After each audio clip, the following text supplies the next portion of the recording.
The Arizona sun was a relentless, orange orb hanging over the sprawling suburban house that had been Liam's home for the past 6 months.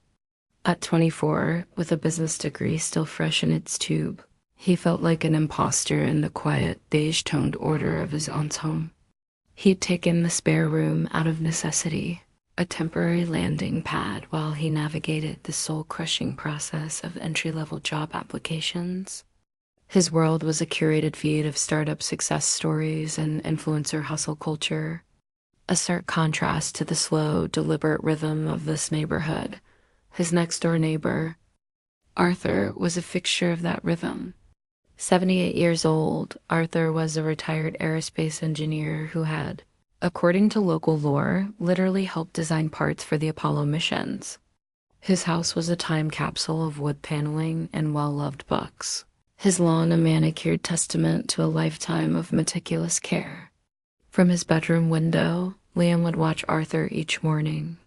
A slow, deliberate ritual of watering roses, adjusting a sprinkler, and sitting on his porch with a thick, dog-eared paper bag to Liam. Arthur was a relic, a pleasant, smiling monument to a bygone era. Their interactions were limited to polite waves and the occasional, "Hot enough for you, son?" They existed in parallel universes, separated by a neatly trimmed hedge and a chasm of over 50 years.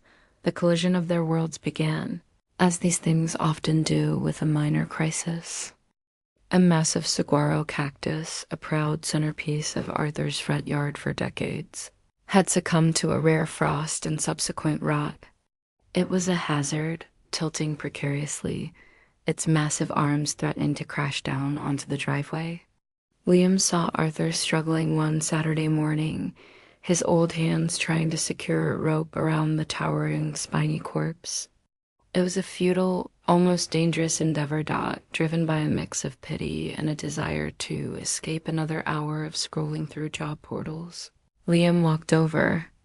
"Mr. Henderson? Need a hand with that?"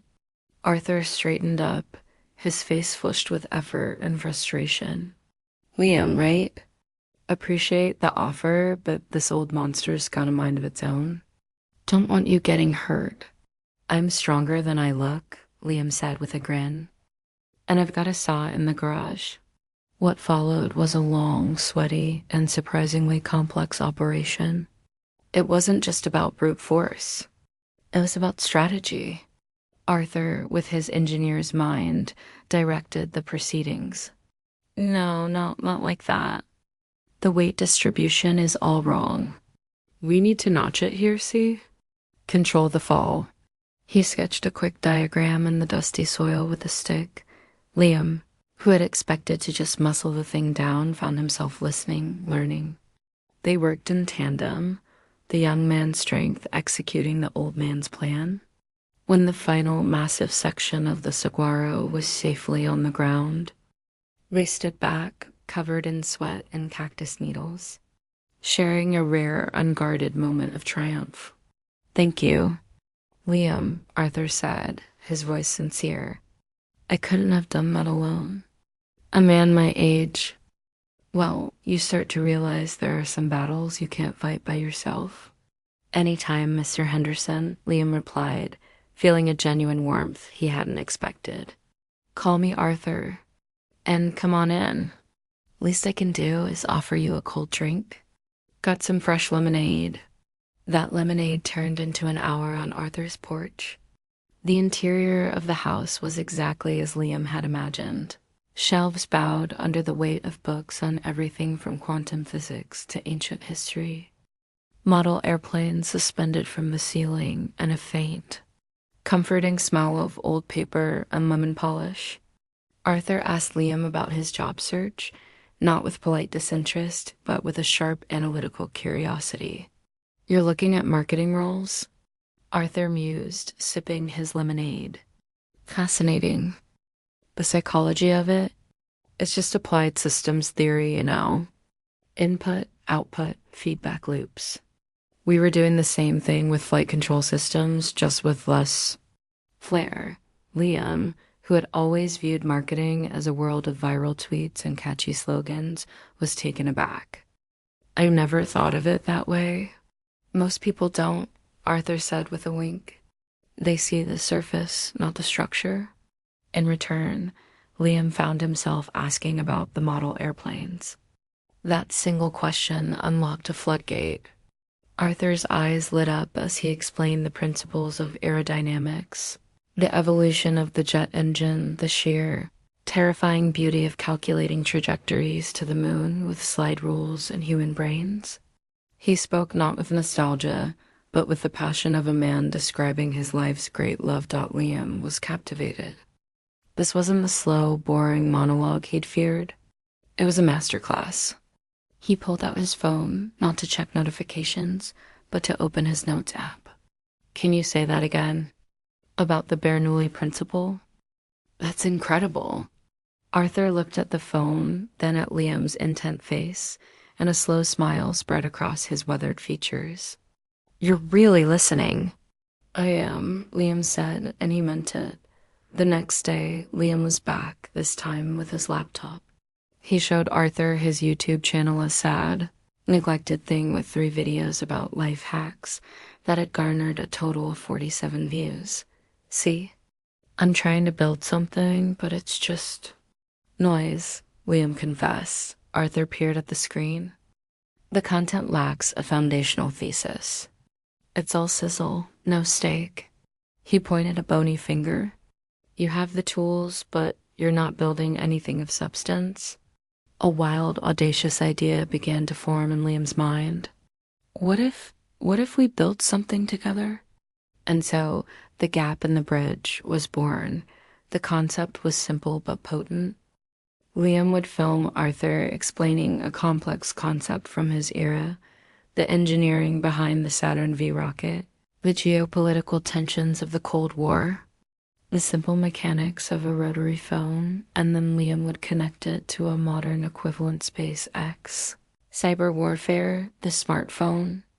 It was a dialogue, not a lecture. A bridge between 2 worlds. The first few videos were awkward.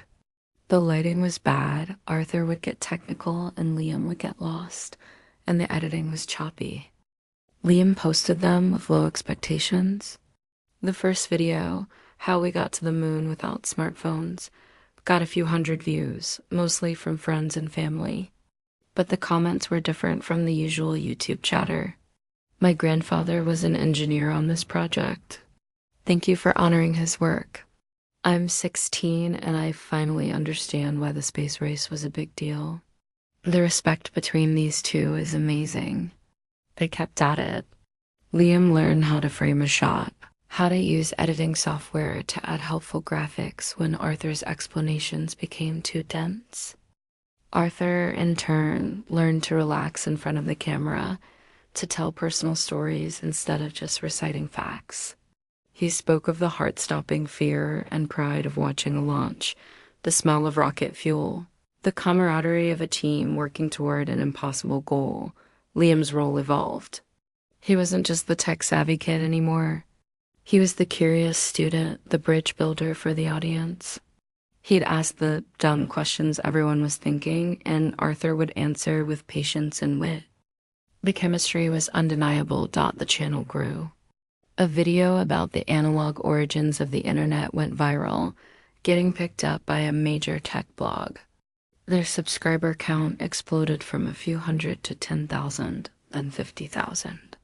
They started getting emails from teachers asking to use their videos in classrooms. A museum reached out about a potential collaboration. The success was thrilling, but it was the quiet moments off camera that truly defined their friendship. Liam would often stay for dinner after filming, and Arthur would cook simple, hearty meals. They talked about life. Arthur spoke of losing his wife, Eleanor, 5 years prior, the profound silence she left behind, and how tending his roses was a way of tending her memory. Liam, in turn, confessed his anxieties, the pressure to be successful, the fear of mediocrity, the loneliness of a generation so digitally connected yet so often isolated. Arthur became the father figure Liam never knew he needed, offering wisdom that was grounded and timeless. Success isn't a destination you arrive at, Liam. It's the quality of the work you do every day. It's the integrity you bring to it. Liam, in return, brought a new kind of energy into Arthur's life. He taught him how to video call his grandchildren, introduced him to streaming services, and dragged him to a modern sci-fi movie, patiently explaining the references Arthur didn't get. He filled the silent house with laughter and the relentless beat of a new, vibrant world. Of course, there were challenges. Arthur's children, who lived out of state, grew concerned. A flurry of phone calls culminated in a visit from his daughter, Sarah, a brisk, worried woman in her 50s. "Dad, are you sure about all this?" Liam overheard her saying in the kitchen. "This internet stuff. You have to be careful. Who is this kid?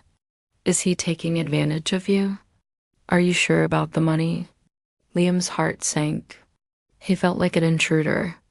He had been so focused on the project, on the friendship, that he hadn't considered how it might look from the outside. But Arthur was firm. "Sarah, look at me," he said, his voice calm but steely.